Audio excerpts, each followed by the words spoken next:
তোমরা দেখতেই পাচ্ছ দুই ভাই বোন মিলে আজ বেরিয়ে পড়েছিলাম। আর কোথায় যাচ্ছি কী করতে যাচ্ছি অবশ্যই তোমরা জানতে পারবে। তো জানতে হলে ভিডিওটি সম্পূর্ণ দেখতে থাকো। তো ভাইয়ের আবদারে আজ বাড়িতে করা হবে ফ্রাইড রাইস আর চিলি চিকেন। তো তার জন্য এই উপকরণগুলো তো লাগবে, তো সেই জন্যই বাজারে গেছিলাম এগুলোকে আনতে।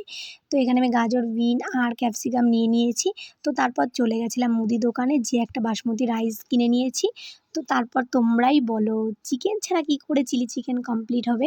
তো এখানে চিকেন নিয়ে নিয়েছিলাম, ছোটো ছোটো করে একদম কেটে দিয়েছিল দোকানদার।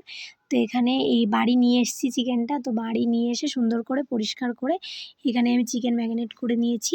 একটা গোটা ডিম দিয়েছি, লেবুর রস দিয়েছি, গোলমরিচের গুঁড়ো দিয়েছি আর লবণ দিয়েছি আর কর্নফ্লাওয়ার দিয়ে ভালো করে ম্যারিনেট করে আধা ঘন্টা ঢেকে রেখেছিলাম। তো তারপর রাইসের জন্য যে সবজিগুলো আমার দরকার ছিল সেগুলো আমি সুন্দর করে ভেজে নিয়েছি। আর চিলি চিকেনের জন্য এখানে সসগুলো সব অ্যাড করে একসঙ্গে জল দিয়ে একটু মিশ্রিত করে রেখেছিলাম। তো তারপরে এই যে আমার চিলি চিকেনটা কমপ্লিট হয়ে গেছে।